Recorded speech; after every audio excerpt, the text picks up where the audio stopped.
Good evening, everybody. Come on in here tonight. Good evening, good evening, good evening, Germantown family. This is the day the Lord has made. Let us rejoice and be glad in it. We are here for our Wednesday night prayer meeting. I'm going to ask that you would send out this message to friends, to loved ones. Share this link in your chat. I am Pastor Corey Johnson. I want to welcome you tonight to our Wednesday night prayer meeting series entitled Nurturing Mental Health.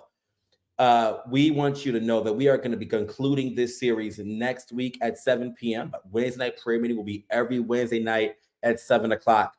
I'm looking in the comment section. I just want somebody to say what's up in the comment section. Let us know where you're watching from. Let us know where you are. We want to see you tonight. Amen. If you have a praise report, why don't you put your praise report in the chat tonight?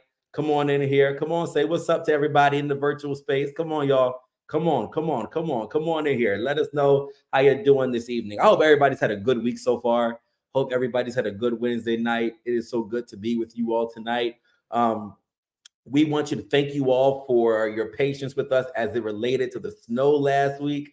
We had to cancel in-person church, but y'all listen, we're excited for getting back together on this upcoming Sabbath, this upcoming Saturday at 11:30 a.m. Our new start time is 11:30 a.m. and we want to see you. We want to see you, whether you are in person or virtual. We want to see you at the Germantown SDA Church for our Sabbath worship experience. It is so good that I think somebody is watching from Florida tonight. Amen. Good to see you in the chat. But we want to see y'all in person or virtual here at Germantown for this weekend's worship experience. Another reminder, y'all, we are less than 2 weeks away from starting Black History Month, y'all. It's going to be a phenomenal experience. Black History Month, February 3rd, will be our Legacy Day. Our preacher will be none other than Dr. Emil Pillar from the Capitol Hill SDA Church. February 10th will be our International Day experience with Dr. Laurent Grosvenor will be our preacher. February 17th, yours truly will be preaching, and it'll be our community guest day with special music guests and others from the community. And then on February 24th, Black Education, Black Excellence Sabbath, we are going to have Dr. Alan E. Waller from the Enon Tabernacle Baptist Church as our preacher, and the Aeolians of Oakwood University, my alma mater, will be our special musical guest that day. So we want you to be prepared. Listen to me. We want you to be prepared to spend all of February with us. Now, that is just Sabbath morning. On Wednesday nights in February, listen to y'all, on Wednesday nights in February, we're going to start a new series on love and relationships. Love and relationships, love and intimate relationships. And so you don't want to miss that, y'all. Listen, it's going to be February, Valentine's Day time. And so we're going to talk about love and relationships. It'll be myself. We'll have some guests who are going to join. We'll talk about everything from dating to marriage to love languages to sex and all of that. And so I'm excited for February Wednesday night prayer meeting. Anybody excited for that? Just put that in the chat. Say, yeah, let me know if you're going to be watching. So we're looking forward to that after this series ends. We talking about love. Amen. So blackness on Sabbath and love on Wednesday nights. All right, y'all. Well, listen, I'm ready to jump in. It's going to be a phenomenal discussion tonight. I'm going to ask for y'all are ready for her. Y'all are tired of seeing me. I'm going to ask our discipleship director, Armina Domingue, to come on in here. Armina, it is so good to see you tonight. Come on, Armina. Armina, how are you doing? I'm blessed and highly favored, Pastor. Well, I think I know why you're blessed and highly favored. Happy birthday, Armina. Thank you. Thank you. Listen, Yeah. y'all. What better way to spend my birthday evening than with my friends? And so I'm excited to be here tonight. Listen, y'all, in the chat, wish Armina a happy birthday. Come on, everybody. Show her some love in the chat. Everybody, show her some love. Come on. Show her some love, y'all. Armina, listen, this series has been phenomenal. We've gotten so Amen. many emails and and just words of affirmation about how this series on mental health has blessed so many people. Can you just share a little bit about how it's been for you and what you've heard? So, I have friends who I have to ask when they're talking to me, do you want the therapist Armina or the friend Armina? Because the way my brain is wired, my knee-jerking reaction is to go from a clinical standpoint. So I get to do that in this forum. And we've had some phenomenal people joining us. We've had Brandy Walker, Stacy Heath, we've had Duke Hall, and I'm excited for who's coming this week. I'm excited for who's coming next week. And these are my friends in the field, right? We share the same passion of wanting people to have a sound mind. If you have that sound mind, you get to hear from God. You get to follow the Holy Spirit. You get to live a life that we can all say when we all get to heaven, right? So I'm excited that Germantown thought that much of our whole self, not just the spiritual aspect, but the mental aspect, that we devoted 5 weeks, to this. And so it's been amazing for me. So thank you, and thank the leadership of this church that you guys sought that much of us to bring this to the attention of the saints. No, it's so needed. It's so needed. And I think one of the lessons that we're learning from this series is you don't have to struggle alone, right? It's okay to not be okay. But number one, we want to talk about it, and there's ways to talk about it, and there are resources to tap into in order to get help and in order to be healthy. We want to live prosperous lives, right? I'll tell you what Germantown has done is created a safe space for people to talk about this. Because as we're talking about practical tools, we're talking about creating safe spaces so people can feel comfortable to talk about it. And this right here is how we do it. So, yeah. That's awesome. Well, listen, I don't want to take up any more time. I am going to introduce our tonight we're talking about children and mental health, correct? And so tonight I think you chose a phenomenal guest presenter to join us tonight. I am not biased at all. Our guest presenter tonight is none other than Morgan Johnson. Amen. Morgan, if you don't mind, I'll share a little bit about her. I think I know her pretty well. Morgan Johnson she's a native of Philadelphia, Pennsylvania.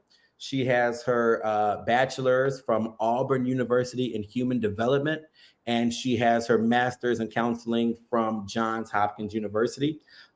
She is an LPC, a licensed clinician, and she currently she has worked in the system of FFT, family therapy. She works with family systems, but now she is working with specializing in adolescent mental health. She is married to the love of her life, her best friend, Pastor Corey Johnson, and together they have one. And together they have one daughter, Miss Corey Lynn Johnson. Y'all, listen, I'm gonna slide over. Morgan's gonna slide right in. Y'all take from her. Y'all just welcome Morgan to the virtual space tonight, everybody. Yes, thank you. We didn't play that.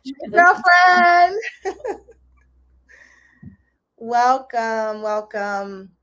So I'm excited for us to chat tonight. We're going to talk about our young people. And can I just pause and say kudos to you for working with such a population that no one understands, right? Adolescents, they're not children, they're not adults, they're sort of like in this in-between stage. Can you tell us, like, what is that like for you on a day-to-day basis? It is incredibly difficult. So if I'll be honest, when I first kind of went into the field, I thought that I wanted to work with younger children. I thought like, oh, I love kids. You know, you're coming out of high school into college. You're like, I'm going to work with children. I love the little babies. And the more I did internships and, had experience working with different demographics, I noticed first and foremost the void in people who are passionate about working with adolescents, who want to understand adolescents, but also who are able to do it. They're a very unique demographic of I would say the life space My bachelor's, yes, is in human development, but my concentration, so all 4 years of college, I was studying specifically middle childhood and adolescence. So everything that's going on in puberty, everything that's going on as you're transitioning from high school into early adulthood, everything that's going on hormonally, socially, developmentally. And so it's something that I'm very passionate about. I'd say, the cool thing about adolescents is they are old enough that I can have a real conversation with them, but young enough that they're still not stuck in their ways yet. And so I'm able to see a lot of change and really create healthy adults. So that's what I love. See, and that is like, if as a therapist who specializes in adults, there are so many of my clients and I'm like, we missed the mark. Because if I would have had you like 10, 15 years ago, we probably wouldn't be sitting here today. And so kudos to you for even thinking on a broader spectrum, not just like the person in front of you, but like, how is this going to impact you 5, 10, 15 years from now if we don't get a wrap on what's really going on underneath all of this, right? So thank you again for the work that you do. Gosh, I love you for that. Thank you. So tell us a little bit, like, what do you see in your day to day? Like, what kind of children, adolescents are you working with? Is it a particular kind of diagnosis? Is it, do I wear jeans or sweats to school today? Like, what are the things that you're seeing? So my job, our agency, we specialize in adolescents with depression and anxiety and OCD. But I've been doing this now almost 10 years. And so when I first started in the field, and to this day, it's still my favorite job. I was doing court-ordered family therapy for teens that were on juvenile probation. And that's really where my passion, I think, was really sparked for that demographic, because the approach that we were using at that time was, if there is a 12, 13, 14-year-old that's on probation, there's something wrong in the system. This kid did not decide on their own, I'm going to do X, Y, or Z today. And so I would go into their houses and, work with them and their parents or caregivers to really sit down and say, what's really going on here? So I've done that. Now I'm doing more individualized therapy. It's interesting kind of working through the pandemic, seeing the impact, particularly with kids with anxiety, the impact of the school shutdowns, increased social media usage, isolation, whether it is from social distancing or even just social isolation because kids are not engaging the same way that we did as teenagers or as children. And so really kind of working with meeting my clients where they are to say, and one thing that I always say with any kid that I work with, especially now, is I don't know what it's like. I don't know what it's like to be 14, 15, you go home from school one day and you never go back. I don't know what that's like. I don't know what it's like to, have friends move away and you don't know if you're ever going to see them, learn about this virus where, these kids have experienced more death in their faces, whether it was COVID death, whether it was because of social media. They got to see the George Floyd video, or they've got to see, all of these other police killings. That didn't happen when I was a teenager. So I can't say to them, oh, I've been there. I was 15, I was 16, I was 7. When I was 15, you had to log onto Facebook on your computer at home. There was no direct access on your, phone or whatever. And so really being understanding of, while I understand anxiety, I don't understand it from the experience that they are going through. And so allowing them the space to be honest about their experience. And then my job is then to give them the coping skills to manage it, not to tell them, oh, it's okay, everybody's been 15, you'll be fine. Right. I love what you said about sort of giving space or opening up. I like the word space and creating spaces and space. And when you say to anyone, let alone an adolescent, I don't know, that level of vulnerability does something in the connection, because especially with our young people and especially with our adolescents, it's almost like they expect us to be the experts in everything and all things. And then when we are not, we don't know how to say, I don't know, right? Or like, oh, you know what? Let me look into that and get back to you, because we're the adult and we feel like we have to live up to some expectations.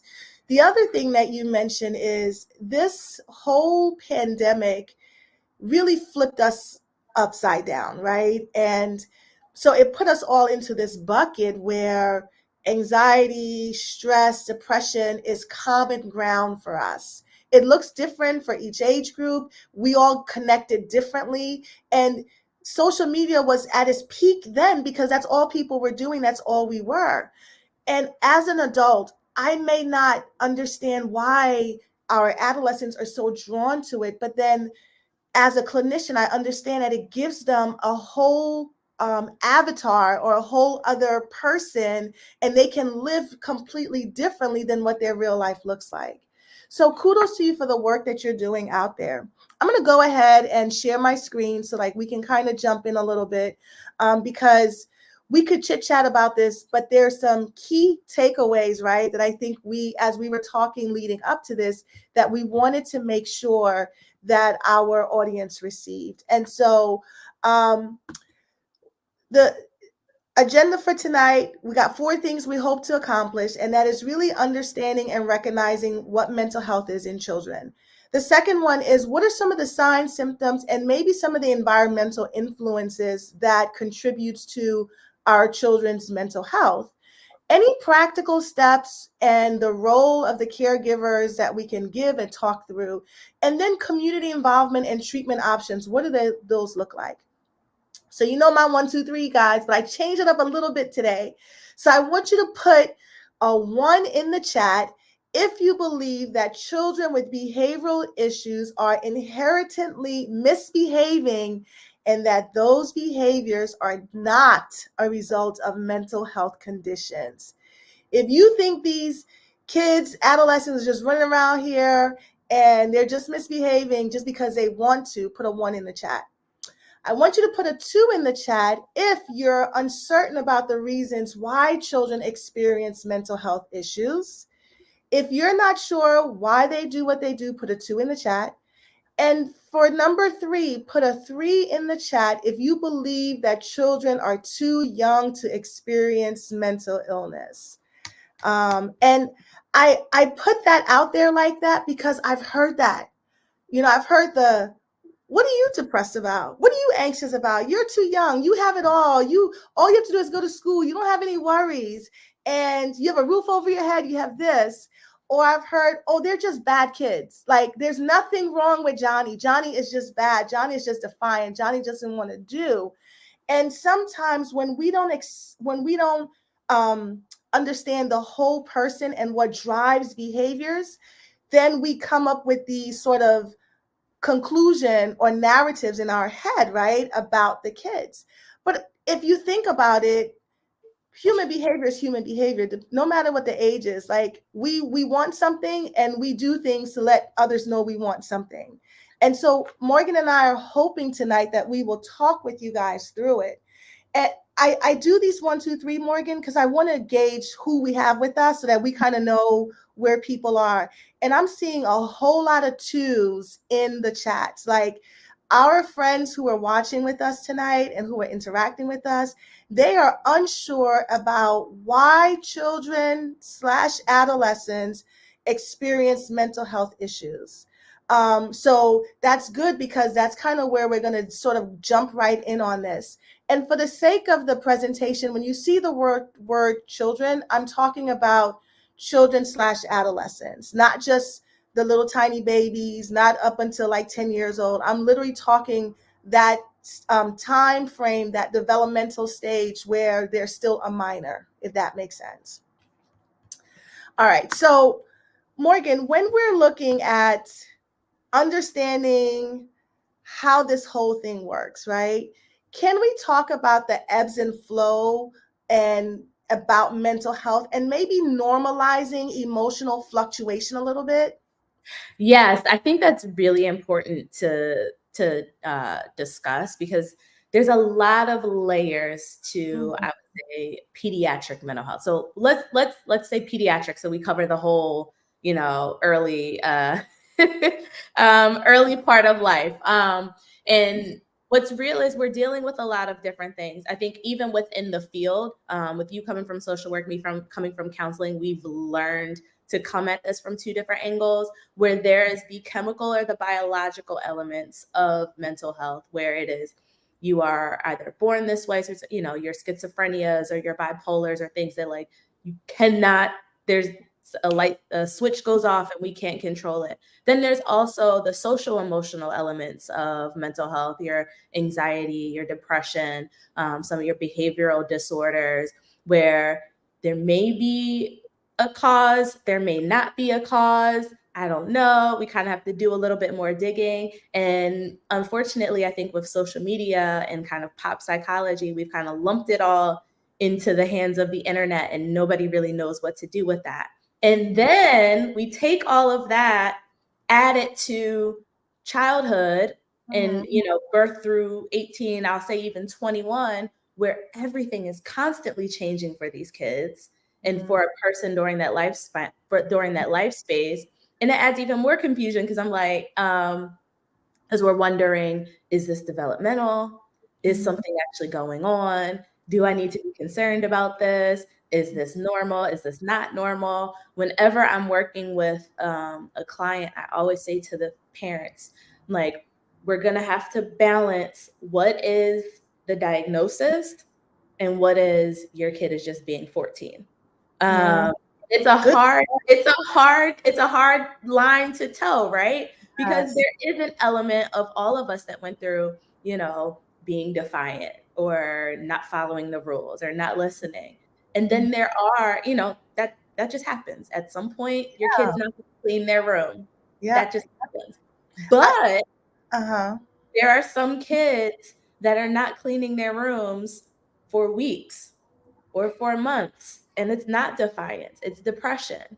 And we Yeah. got to be able to notice the difference between the two. So it's hard. I'll be honest, it is really hard to know the difference, but I think allowing us to understand that it's not always an either or, it can be a both and, For opens sure. us up for the conversation. For sure. And I love the questions that parents ask. And I think it's a knee jerk question. I don't think they even think this through, but they'll say, why did you do that? Mhm. And I remember growing up and being asked that question. That was a rhetorical question. It wasn't meant for me to answer because then that was considered talking back, right?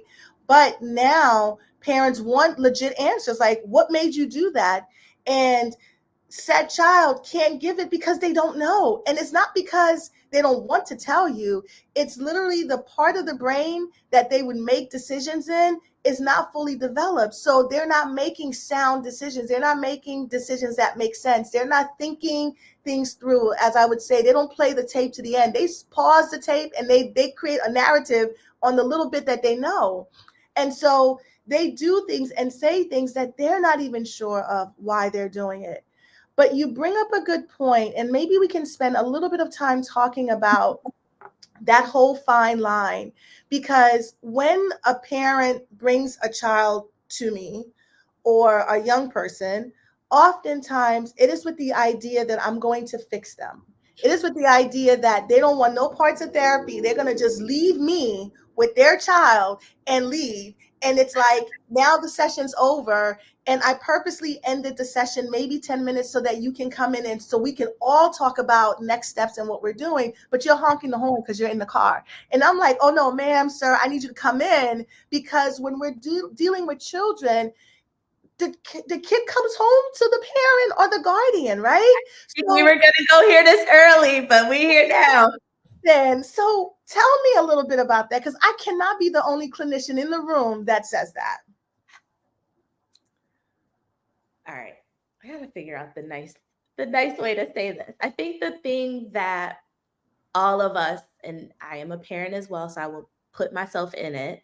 All of us as parents need to understand is that parenting is an active experience.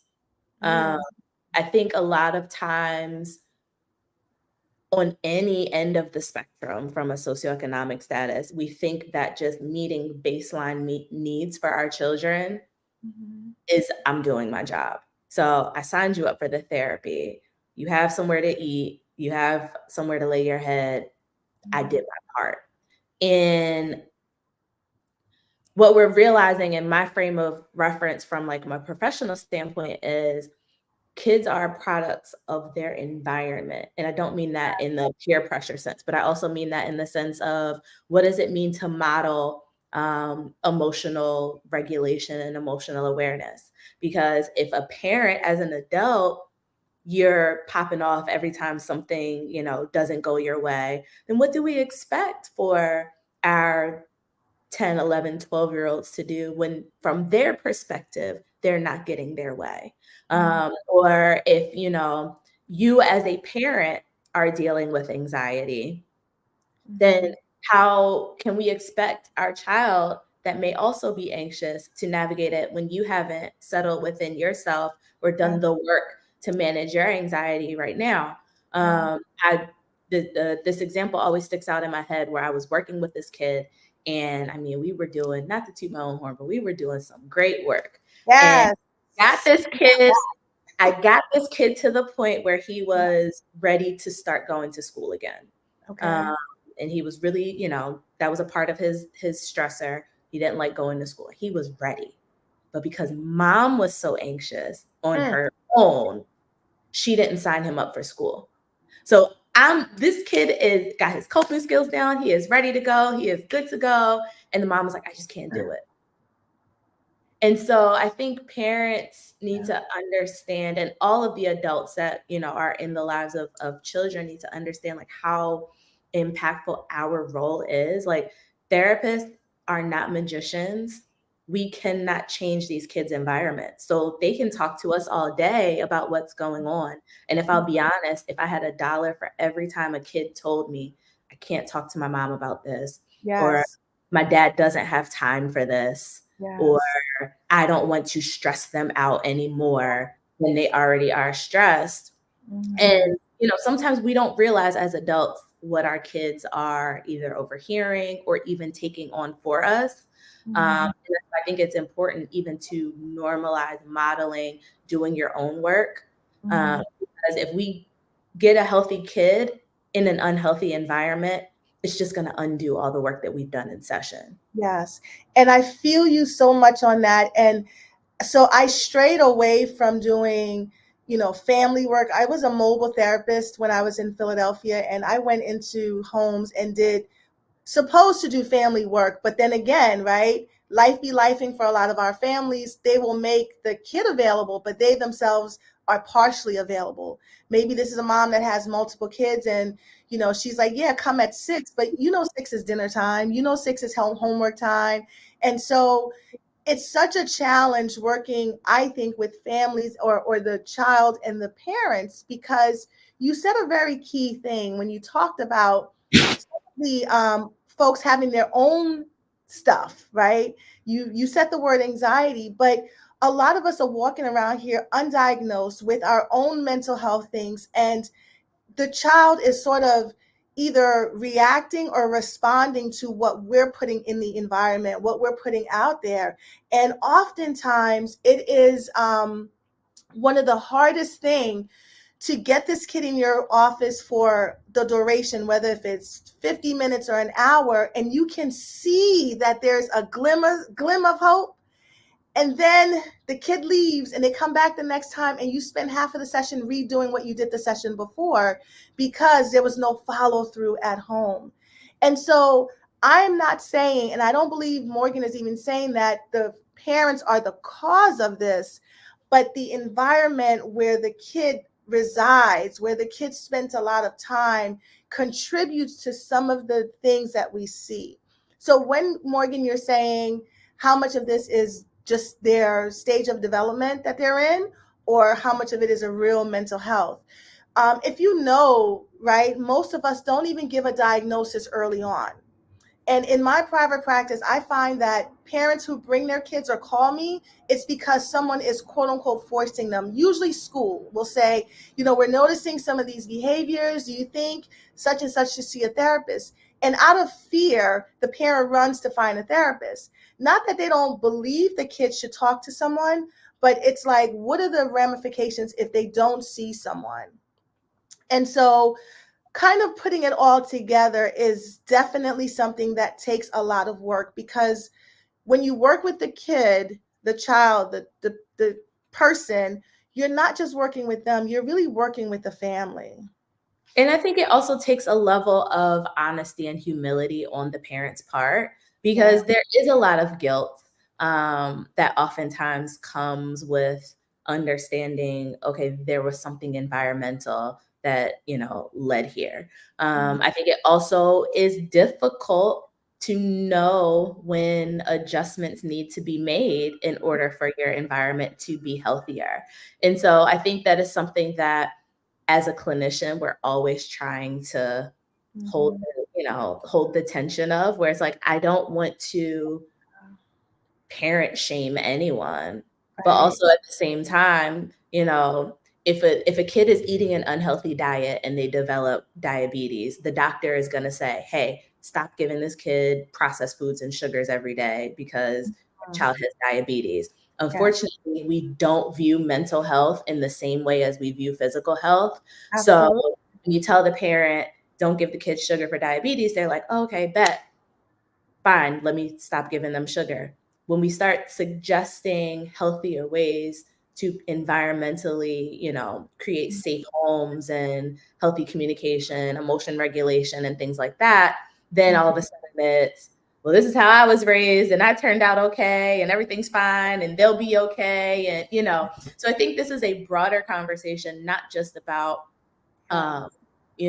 people, understanding even like not mental health, understanding like making adjustments for their kids, but it's a larger conversation about valuing mental health in general as well. Absolutely. And then, so I had a session today and we were talking about self-love deficit disorder, right? And that's what this person that was in front of me, we were trying to figure out if that's her thing. And there's a lot of codependency and a lot of narcissistic things going on in her relationship. And she stopped mid-sentence and says, I don't even know what a healthy family looks like. And so she was like, am I doing this parenting thing right? I don't even know how to parent. And I was like, you just said a whole word and a half, because many of us fake it till we make it. And sometimes the faking it messes up or interrupts the healthy stuff. But if we come from homes where we don't know that, can we really pass it on? Absolutely. I also think there is let me think how I'm going to say this nicely as well. We don't view children as people. And so I think when it comes to making adjustments or being intentional and doing the work, we will do the work all day when we see it's benefiting us. But oftentimes I think we view our children or children in general as accessories, inconveniences, just something to have to deal with.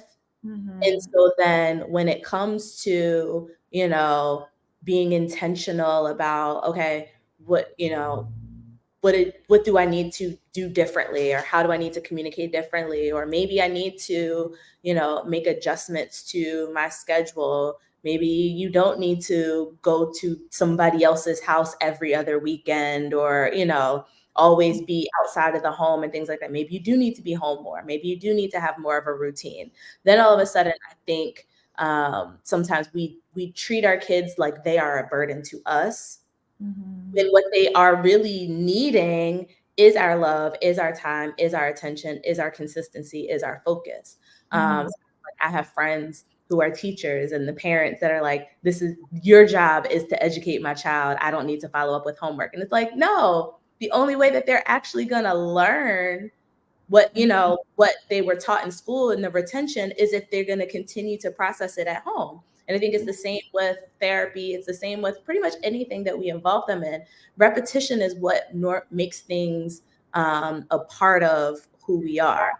That's If you only talk about naming feelings for 50 minutes once a week with your therapist, it's not going to settle in. The same way that the only time you're practicing reading is for 30 minutes at school, it's not settling in. Yes. So even to that point, as parents should join with the teacher and sort of co-teach that kid, it's the same with therapy. There has to be a joining in. So I am a worksheet queen, and I love to give those out. And I'm like, in between sessions, I want you to do blah, blah, blah. So when I give it to said child, if the parent isn't on board with it, I can guarantee you at the next session, the assignment wasn't done, which is a reinforcement of what we just talked about through in the session. The other thing that you mentioned too about children are not treated as, say the word again. People? Okay. When we treat them as just a thing or just someone who's holding a vacancy, right? They're a burden. And it's not because we want to. I want to be clear. And it's not everyone, but there are a group of us who low-key don't like kids, but we have kids. And it's not that we don't like them, but it's maybe we don't understand them. We don't understand their behaviors. We don't understand why they do the things or say the things that they do. They're not like us. They didn't come, they come from a different cloth, although we're the same biological genes. And so when that happens, our approach to them is different. Our interactions with them is different. I don't remember when, but my favorite line in all times, and I use it at any opportunity I get, is what happened to you? Not what's wrong with you, why, not the whys, but the what happened? Tell me your story. What is it that you have experienced that's causing this to come out of you? Because that tells me you've been through some stuff. And so when we don't accuse people of negative behaviors and give them the opportunity to explain their story, it helps us to understand the what. Now you got to have time, right? Because you might have a kid who's like, oh no. So you can't just get frustrated and give up. If you're going to go there and ask a kid a question, you have to be prepared for however long it's going to take them to answer. But here's the secret, and Morgan, you can jump in on this. Your tone, your empathy, your compassion is what will get the kid to actually talk to you. If they feel judged, if they feel that you coming at them sideways, if you coming at their neck, all of those little nuances that they say, they will not open up. And if they do open up, it's going to be very broad. It's not going to be going into what the real issue is. And I think it's also about having self-awareness of kind of how we handle things. So again, when I said we don't view children as people, we'll look at a child and we'll look at their reaction to something and label it as wrong. So for example, little Corey, she gets very frustrated if something is difficult for her to do. She's 4 though. So when she gets frustrated by that typically results in tears and kind of tantrum-y type behavior because she's 4. She can't fully articulate with words, I am frustrated because this is hard. Yeah. I'm the same way though. I don't like when I can't do anything. I'm just not 4. And I can say, you know what? I don't even feel like doing this anymore. I'm going to do something else. So what would it say? I don't want to adult today, right? Or adult today. So what would it look like for me to be mad at my 4-year-old for crying and maybe having a hard time expressing her feelings when she can't do something, when I know I feel the same feeling, I just have the words to say it. But it's also though that for that parent, that's a reflection on them. I think sometimes, but I think also it's hard for us to slow down and even go through that process of seeing like, no, this is actually the same feeling. And so we get annoyed because I'm not gonna lie. And most parents understand when your kid is crying or when your kid is not doing what you need to do and you running late for church or they want to put their shoes on or whatever, it's frustrating. It could be triggering. It could be annoying. You want to say, let me just pick you up and throw you in a car. But when we slow down, and I've seen a lot of people in the comments talking about having patience with children. I think working with children, adolescents, young people does take a lot of patience because you're regulating your own emotions while also helping somebody else learn to process and regulate their emotions. And I think the biggest thing with your what happened to you question is for a lot of us we focus on what is happening to us and skip on the part where we realize we might be repeating those behaviors to other young people in our community. And so it's, adulting takes a lot of balance. We got to work on ourselves and understand what we're dealing with while also being mindful and having self-awareness to say, I could also be doing that to somebody else. Yes.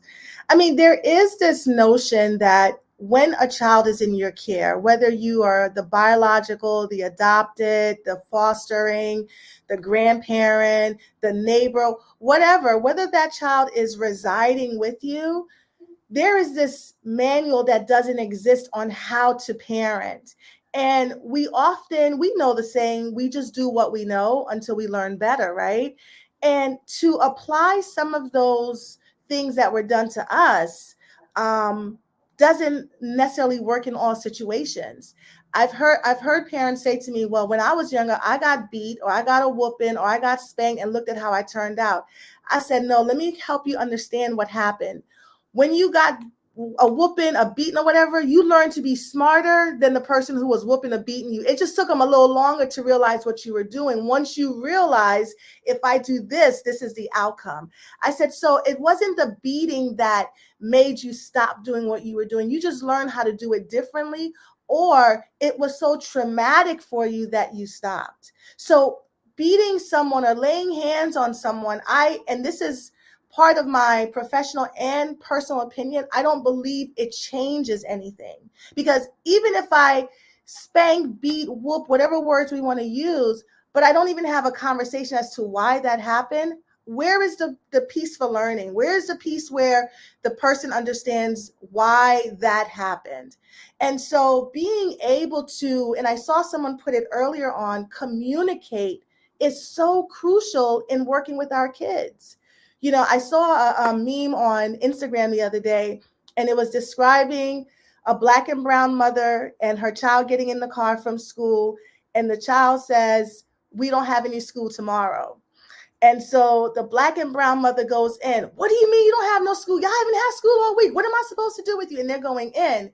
And then they show a white mother and her child getting in, and the child says the same thing. And the mother says, oh no, so let's figure out what we're going to do. So I have a meeting tomorrow, but here's what you're going to do. And there was like a whole plan laid out in the car ride home because this mom was accommodating to her. Now, I'm not saying that all Black and brown parents aren't accommodating, because I'm Black and I'm brown, and trust and believe, I think sometimes way over accommodating to my 6-year-old.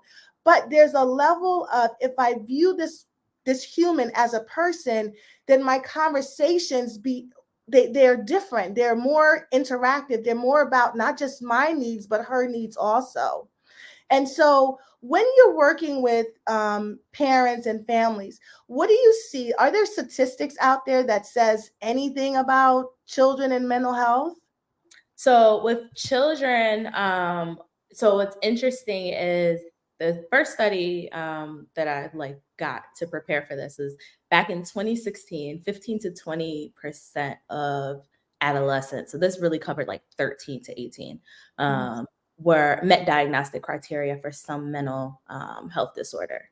And I think for a lot of us, because things like early intervention are stigmatized, because any sort of services are stigmatized, we don't want our child labeled, we miss out on understanding where we could kind of intervene before it evolves into a full-blown diagnosis. Mhm. Post-COVID, things have just gone through the roof, particularly with depression and anxiety. Um, Yes. 1 in 5 kids will experience a depressive episode before the end of puberty. Mm. Not even before getting to adulthood. We're just talking about before the end of puberty. Mm. And I think what we're understanding, and what's interesting is I remember when I was in grad school and kind of learning how to diagnose. So I think where the field also is, I think, to blame for some of this. I'll be honest. When I was Mhm. in grad school and I was learning to diagnose, there were a lot of disorders that that was the DSM-4, Mhm. the diagnostic criteria you could not meet until, let's say, age 17 or Yes. till age 22, or, so there were a lot of things where like we would see these Mhm. kids dealing with stuff, but Yes. book says I can't give them this diagnosis until they're X, Y, or Later Z. on. Yep. Mhm. And so I think the field also sort of um, reinforced this idea that mental illness or mental health diagnoses were an adult issue. Um, Yes. Again, as we evolve in our understanding of mental wellness, Mhm. and we understand that these symptoms can be very impactful even at a young age, I think Absolutely.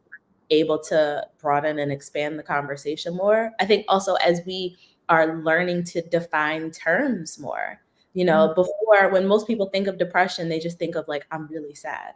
Yeah. But we don't think about the isolation. We don't think about the social withdrawal. We don't think about changes in hygiene. We don't think about, maybe overeating or undereating, which the Mhm. person could look happy, but engage in those behaviors or have Yeah. those symptoms and absolutely be depressed. And so, Absolutely. I think, again, as we are becoming more educated and even how to define, I think on your first week, you were like, let's define these terms. As we're Mhm. able to define what this is, we're also able to notice when these diagnoses are present in our children. And that's so good. And that's such a good point because the statistics are not just numbers, right? But if you look at the inpatient for just adolescents and the bed availability, it's slim to none. So if a child was um, taken to the ER for an assessment, let's say, sometimes they're in the ER for days because there isn't a bed available at a mental health facility for them to go to. So, to your point that, it's not just an adult thing because they actually had to create mental health institutions or hospitals for children, just like they have for adults. And so, as we're talking about this, and I'm looking at how Christians can be supportive. What can we do? And the question out here is, how does Christian teachings and values really support parents and caregivers in addressing mental health in children? Well, if we understand what compassion is, right? So you don't get in front of a kid and say, "Oh no, you're a kid, so I can't be compassionate towards you," right? And if we're looking to understand the person in front of us, the whole person, even by asking the question of what happened to you versus what's wrong with you, and then caring for one another, what does that mean to you? What does that look like? If someone was sick, and we talked about this last week, that you would go visit them. Maybe you would call them. Maybe you would check in on them. Well, it's the same thing for our kids. If we have to erase the word bad out of our vocabulary when we're talking about behaviors in children. I am not from the school of thought that a kid is bad. I don't even subscribe to kids being spoiled. My thing is only food gets spoiled. Humans don't get spoiled. People don't get spoiled. What you do is you pour into those people. You give them what they need. Maybe for you, it looks like you're doing too much or you're spoiling because that's not something you're used to, but that may be what that person needs. So being able to take into account, how would you be compassionate towards someone? We've talked about being a friend to the friendless. We've talked about, the commission that Christ has given us on this earth. And so when we talk about supportive, it's literally just being there, be present. And if you don't know, say, great questions. I don't know. Let me find out and let me get back to you.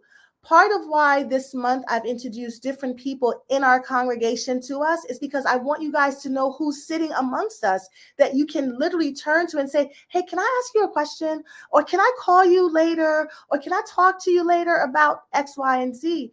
Because you don't have to suffer alone. And so this even comes with, if you have a child that you're struggling with, you don't have to struggle alone. You don't have to, I don't want to use the word hate, but you don't have to dislike your kid because your kid is exhibiting some of these problematic behaviors and you just don't know what to do with it. And so when we're talking about being supportive, I want you guys to think of those concepts. Emphasizing and or orchestrating or putting out there your best suit, your best foot on compassion, being understanding or trying to understand what the person is going through, and legit caring for one another. And so in doing so, we are talking about the role of the church and Christians in our community. We focused on Germantown Church or our churches, but what about the surrounding communities? They hurt too. You know, on week 1, I asked the question, are we prepared if someone walked through our doors with a mental health crisis? Are we prepared to take that on? What would we do? And the same thing too, are we providing educational resources to our community? Are we open for an AA meeting? Is our church a site that AA, CA, all of the anonymous groups can come to as a meeting space? Since the pandemic, there's a need for more of those. Is Germantown or the church you go to willing to partner with the community for that? Are we a platform for open discussions like this, not just for January, but throughout the year about mental health? There was a meeting that just happened in the community that we were grateful to be a part of this past week. So there's lots of things that we're looking to do to partner with the community on. And this right here is not far from it. So there are things that you can do in your community to help. And we are certainly getting ready to embark on that. You talked a little bit about this, and I wanted to go back to it about the importance or the impact of really early intervention. You mentioned that is legit the key, right? If we can get at some of this early on, it definitely helps for the road ahead. Can you give us like a little snippet on that? Yeah, so I think this can cover a lot of different diagnoses. So when we're talking, let's say for behavioral difficulties, so let's say maybe ADHD or some behavior ODD or conduct or things like that, noticing the changes in your child's behavior early and identifying, even when it's something where you're like, this doesn't seem right. Maybe I should ask about it. Maybe I should get them checked out. Talking with a pediatrician or talking with, other community support program, the school counselor, if the school has one, even checking in with the teacher to be like, hey, I'm noticing this at home. What are you experiencing at school? Just to gain a better understanding of what your child's baseline is. I think one of the hard things, if we're being honest, is because the way that our work cycles are set up, because the way that just life is, a lot of parents don't get an opportunity to get to know their children. When I was doing family therapy, my first couple of sessions, I'm like, we are going to go on a family date. And you guys are going to get to know each other the way that people get to know each other when they're dating. Because a lot of times in families, we assume because we all live in the same household, I just know you. Yeah. And the amount of, and we'll joke about it like within the community, right? Where it's like the parent gets on the news after somebody like does a crime and it's like, oh, my child would never, I can't believe it. It's like, Yes. people that know the person are like, no, that's actually them. They absolutely would. Yes. And I think because a lot of parents don't know their child's baseline. So I think being intentional about understanding what the baseline is so that if there are changes, we are able to intervene. Say, hey, I'm noticing X, Y, or Z is happening. We need help. For even anxiety and depression, I think understanding what does it look like as a baseline of like mood regulation.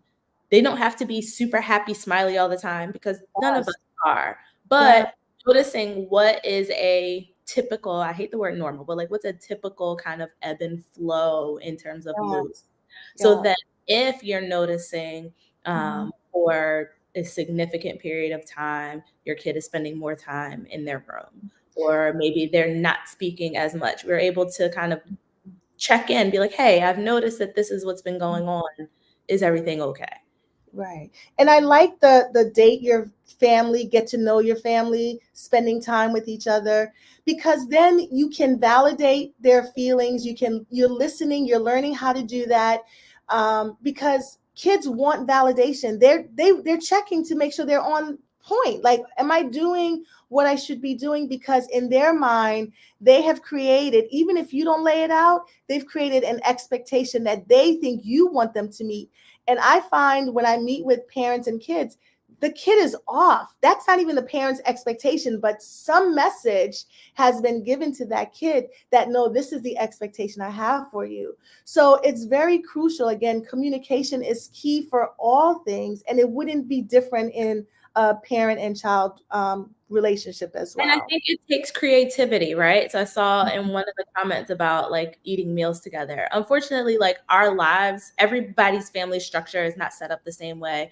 Our lives aren't set up in like a traditional 9 to 5 structure for a lot of people. And I think the bigger thing is when we're establishing baseline is just some level of connectivity and consistency, whatever that looks like for your family. So maybe that is, we talk in the car on, commutes to wherever we're going to. And like, that is our time to disconnect from the world and connect into our family. And it may be the 15-20 minute drive. And that's, let's say 30 to 40 minutes there and back, but it's something intentional. Or maybe it is, just creativity, I think is what's most important, because it's hard to be prescriptive. And even I work with families that cross the socioeconomic spectrum. Because of that, I think I can't say to a single mom, you got to be home at 5 o'clock to eat dinner with your kids every night. That may not be realistic, but it is realistic to figure out what is going to be the way that you intentionally connect so that you know who your child is, or what their baseline is, so that you understand when something changes.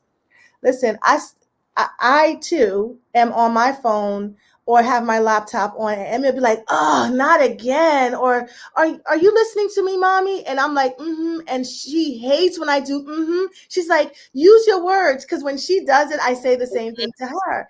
And so I have learned to just shut things down when she's around. I take bath times to either sit out, because she's like, you can't be in the bathroom with me. So I'm sitting outside the door and we're having conversations that way. When it's homework time, we're not just talking about the homework, but we're doing other things. And it's about legit nurturing a relationship with a human, and so be creative. I love that. Be creative in how you interact with your kid and get into what they're into. I don't play Roblox. She does, and all her little friends do. So I sit next to her and watch her play. I don't play the game, but I'm present right there. And I'm like, oh, what are you doing? Oh, no, jump, jump, jump. And I'm not playing the game, but I'm into the things that she's into. So that's the other takeaway, is get into what they're into, because then it makes that space easier for them to feel safe and trusting to talk to you about certain things. I also think it's important that we don't downplay certain things just because we maybe see similarity in let's say ourselves and our child. So for example, and this especially I would say for diagnoses like autism spectrum or ADHD or things like that, where we may notice some things in our kid and be like, oh, I was like that when I was a kid too. It's okay. And maybe it's not. And not to say that having that diagnosis is problematic, but I think sometimes protect ourselves, and again, to feel comfortable against the stigma, we will normalize it like, oh, so and so was just like that, or uncle such and such was like that too. And we will try to find a point of connection of like to explain the behavior instead of understanding like, okay, maybe this is something we need to again have evaluated, look into further, because yes, Uncle so-and-so or auntie, whoever may have had the same behavior, but that doesn't mean that they also did not need the help that is available for whatever, the respective diagnosis that was needed. And great points. There were a couple of comments that I saw scrolling through, and I know we're out of time, but I wanted to make sure we addressed it. One of the things I want to ask you all, if you could think about your wording a little bit when you're interacting with our kids, because language is such a big thing. And even in giving directions, like some of us, we say, go upstairs, get this, blah, blah, blah, right? We give like 10-step directions, and then said kid misses 5 of those steps. And then you're like now annoyed that they didn't do what you told them to, but maybe their brain couldn't process all of those different steps. So kind of knowing your child, trying to get to know who they are so you know how to give those directions. But the other thing is, we don't deal with people, right? And we work with people, we interact with people, but we don't deal with people. And mental health is not something we deal with when it comes to people. We support them, we offer them what we can, and we get them what services they need.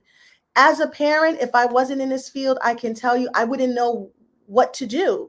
It's only because I'm in the field that I know of the resources. So I'm saying that to say we are resources to you guys, right? You don't have to know where to go. You just need to know how to find us. And we can ask you some very poignant questions to get you right into the direction and where you need to go. Autism is a very unique diagnosis that it's not a cookie cutter kind of diagnosis.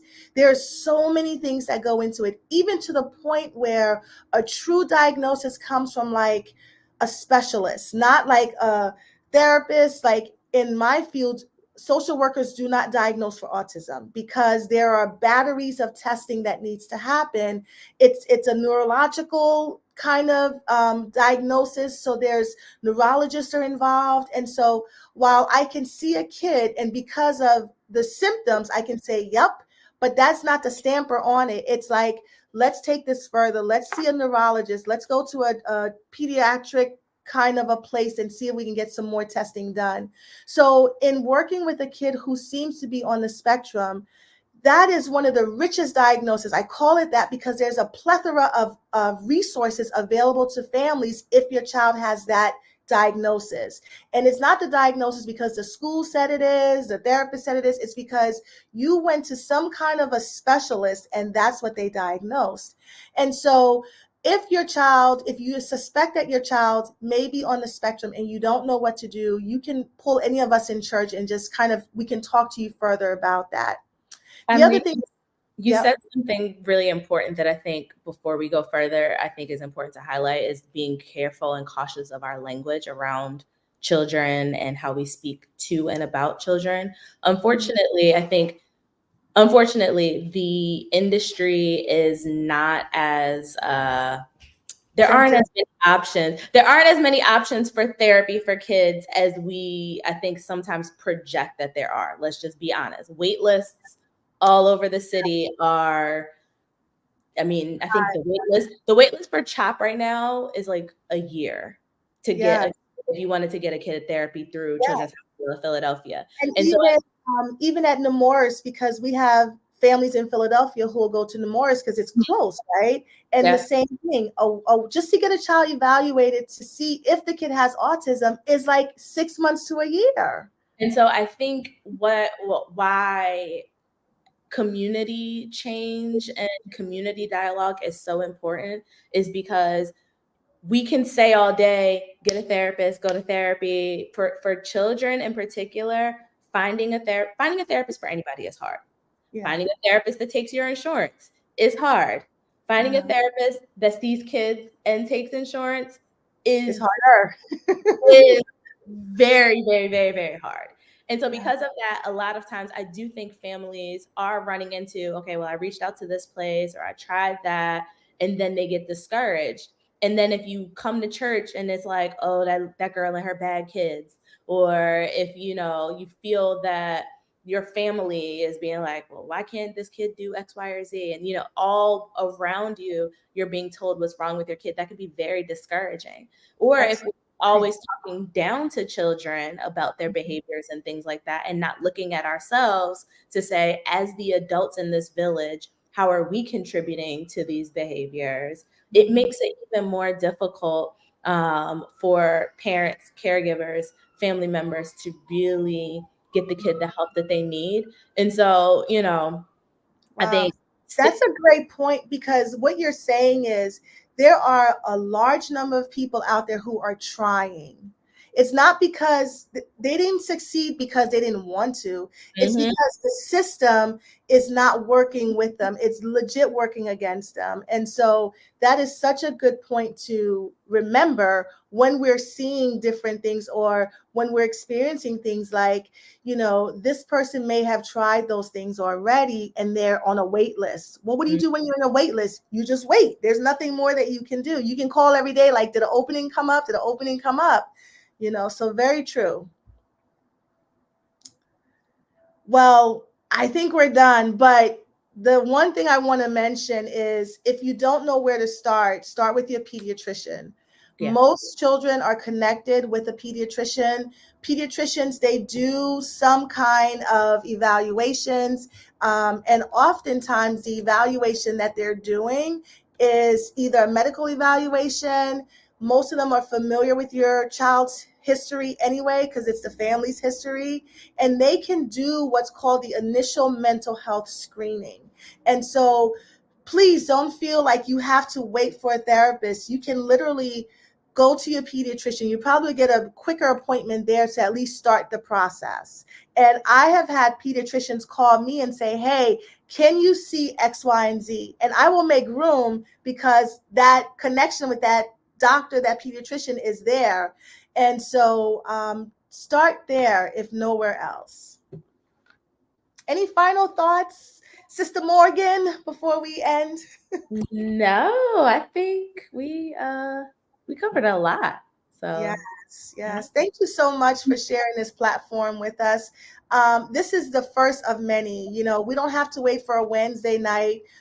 There's a group of us clinicians from Germantown that are behind the scenes putting together various programs to run throughout the year, so that we can continue to crush the stigma, because the way we do that is to talk about it. And so I'm excited to see and to hear where all of that goes.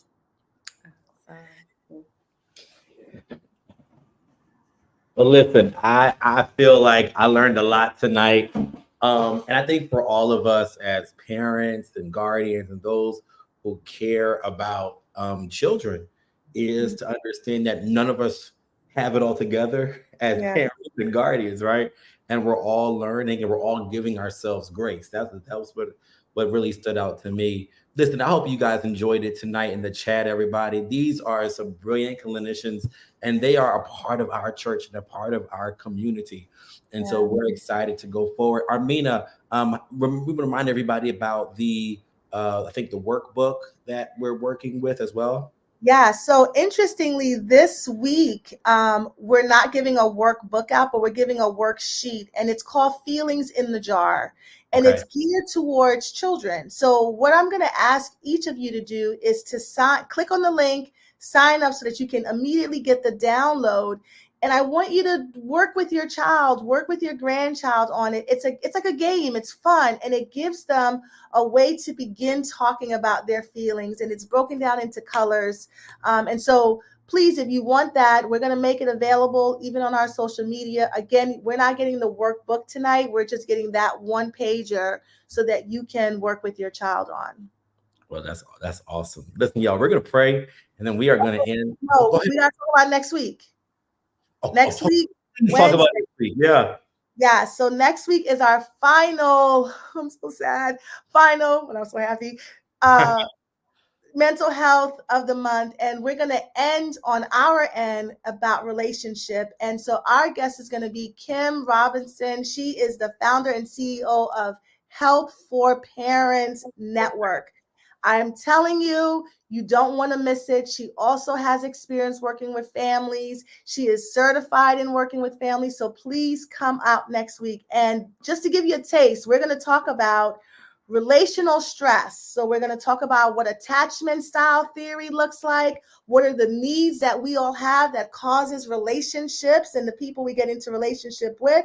We're going to talk about stress in terms of relationships. And we're also going to talk about creating our own safety plan. And, you know, for emergencies, this is what you do. We're going to talk about what that looks like for us.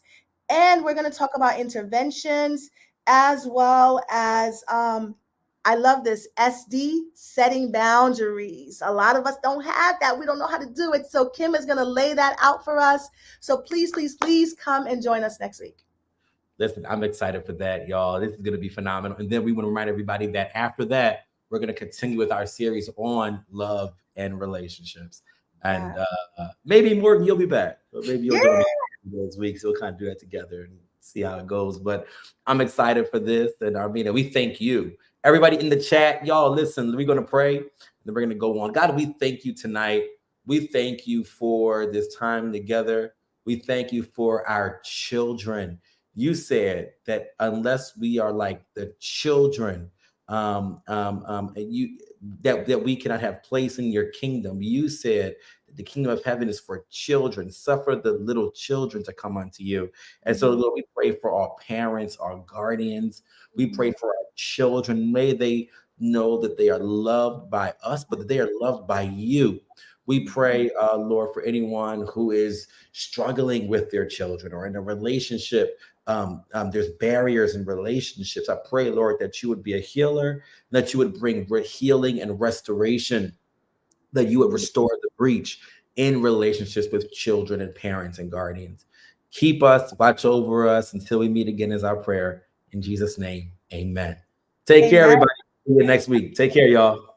See you guys.